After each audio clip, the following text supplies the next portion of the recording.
Today I would like to explore a topic that's very important and also dear to my heart. Today I want to explore how our spiritual practice can respond to a racialized world. We'll probe into how we engage with the ongoing realities of racism and white privilege, and how our spiritual practice influences our responses to social injustice, particularly racism. It's crucial to realize that our spiritual practice is not only internal, not only confined to our meditation sessions where we observe and understand the mind's workings. It's all about how we navigate in the world. We don't meditate to become good meditators. We meditate to realize how we can bring the peace and clarity that we establish into the world.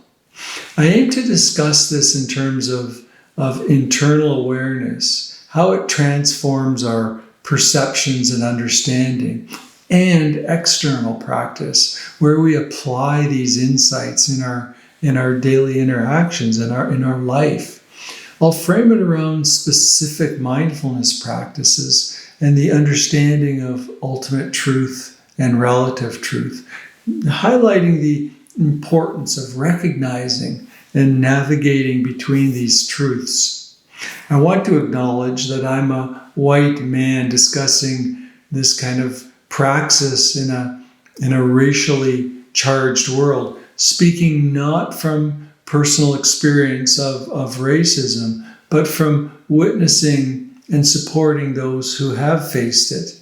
It's crucial to voice my perspective and privilege as a white, heterosexual, able-bodied male, emphasizing the context from which I speak. Our internal awareness is foundational as we recognize our conditioning, biases, and prejudice, and how they influence our behavior. This practice enables us to create a pause before we respond, fostering wise and clear engagement with the world. For instance, spiritual practices such as mindfulness meditation cultivate a space where we're not operating on autopilot. We're not reacting based on habitual patterns. Instead, we observe our thoughts and emotions without judgment or attachment. And in this moment of observation, there's a pause that allows for options, for new options for our response to emerge that are based on the clarity and compassion that we've established. But it's not all about our internal state and how we respond. The way that we engage with communities and social systems, social structures is crucial. To this end, I want to touch on engaged Buddhism, a concept coined by Thich Nhat Hanh that emphasizes active involvement in addressing social issues in our world. And learning from Joanna Macy's work on social change and injustice also informs kind of the perspective I'm bringing here. Our spiritual practice helps us see what we don't know. It uncovers our blind spots, our unconscious biases that can lead to unskillful actions in the world. One of my early teachers, Rebecca Bradshaw, highlights how our conditioned perceptions and biases influence our behaviors and actions, underscoring the importance of resting in natural awareness to connect with our true nature before we engage with communities and social structures. Spiritual teachings encompass awakening to profound existential insights and deepening our understanding of our very existence. And depending on one's perspective, these insights can be seen as experiences of a kind of divine connection or a a deeper understanding of life itself. However, there's another aspect to this teaching. It's not just theoretical, but a lived reality. It's a tangible expression of our shared commitment, which holds deep meaning for us. Spirituality, to me, is not just about awakening and gaining insight. It's also about forging a connection with the fabric of existence. It involves challenging and embodying these principles in our daily lives. In modern times, you might call it integrating our practice with our life. But that doesn't fully capture its depth. It's not just about merging our realization into our personal lives. It extends beyond us. It's about integrating our awakened understanding into our humanity, encompassing our bodies, our minds, personalities. Yet it also transcends us, shaping how we engage with the entirety of life and bringing you could call it a more enlightened way of being into the world. Alongside our internal realization, we also acknowledge our human experience with its mind, body, and personality. As we all recognize, all human forms carry imperfections and are conditioned in various ways. Yet all human forms also possess an endless potential to reflect more clearly the profound wisdom, love, and joy that lie at the core of our being. There's a deep felt sense that we are living embodiments of this beautiful paradox of perfection and imperfection. And in spirituality, there can be a tension between these two dimensions of our existence. However, part of our spiritual practice is to find ways to harmonize these dimensions within ourselves, not just for our own benefit, but for the world itself. Our goal extends beyond our personal growth. It's about serving the world. The inherent, boundless kindness and compassion within us often gets lost amidst the chaos of daily life, clouded by self-centered thoughts and worries. In our spiritual practice, we come back to our core essence, letting go of the flurry of thoughts and connecting with our true nature of kindness and compassion. This internal practice extends outward, becoming a gift to the world through compassion engagement in the world. In Mahayana Buddhism, and in particularly Zen, the Bodhisattva ideal emphasizes the union of wisdom and compassion, motivating practice for the benefit of all beings. A quote by Kenneth Kraft highlights the intertwining of personal and societal transformation. While our individual inner transformation is crucial, addressing societal issues such as greed, anger, and delusion is also essential. This includes recognizing and addressing social injustices, sometimes referred to as social dukkha. Discussing social issues can be challenging, as Joseph Goldstein shared about the Insight Meditation Society's experience with their first People of Color retreat.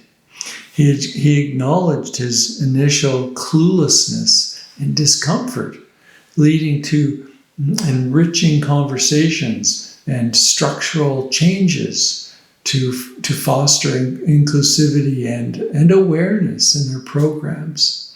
This highlights the importance of internal awareness in engaging with external realities and the ongoing learning process in addressing issues in society. The ethical aspect of this practice is integral. It's reflected in so many of the teachings of the Buddha. It's in the Eightfold Path, in elements like right action, right thought, and right livelihood. These guide us in engaging with the world, not as strict commandments, but as opportunities for learning and growth as we navigate these ethical choices in our lives. The Buddha's teachings were revolutionary for their time, challenging social norms like the caste system and advocating for equality within the Sangha, the community, including between men and women. While the Buddha didn't extensively address social injustices in his teachings, his emphasis on internal transformation and ethical engagement with the world laid a foundation for addressing social issues.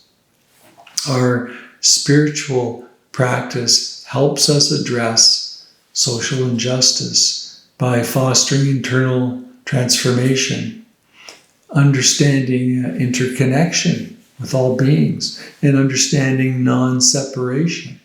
This process is about transformation together, recognizing that our liberation is interconnected. It involves acknowledging privileges and understanding how they manifest in society, impacting various aspects of life, including interactions with law enforcement, government, workplaces, schools, so many of our communities. When we consider how our spiritual practice can address these issues, it's not necessarily about becoming activists, but rather about changing how we engage with the world. The practice teaches us to be mindful and compassionate, allowing for clearer perceptions and wiser actions. Accepting what arises in the moment non-judgmentally doesn't mean resignation to the status quo, but rather acknowledging what's already present so that we can respond from a place of clarity and compassion and equanimity. By recognizing the difference between ultimate truth, which is the formless, empty nature of all phenomenon, and relative truth, which is the conceptual projections and beliefs of our egoic minds, we can understand the interplay between these two aspects. In ultimate reality, there is no race or racial fear. These are constructs of our minds. And relative reality is influenced by delusion and ignorance. Our practice helps us navigate this interplay and respond more skillfully to societal issues, including racial injustice, with greater clarity and compassion. Finding the balance between self-reflection and action is crucial in addressing social injustice. Mindfulness and compassion guide us towards positive interactions, while continuous education deepens our understanding. Open dialogue fosters empathy and concrete support for marginalized communities. Amplifying voices, advocating for change, and ongoing self-reflection about effective strategies for meaningful engagement in the world are all part of our practice. And finding the balance between being present and taking action requires an ongoing practice of self-awareness, learning, and a commitment to acting ethically and creating a more just world. Awakening reveals the infinite value inherent in everything and every being. In more spiritual terms, it's realizing that each entity is a manifestation of the divine. And this realization isn't just conceptual, it's a profound experience that fosters a love for the world, despite its chaos and imperfections and challenges. It's about recognizing a deeper essence in existence itself. I hope you found this video helpful, and if you did, please hit the like button and subscribe to the channel. Hope to see you soon.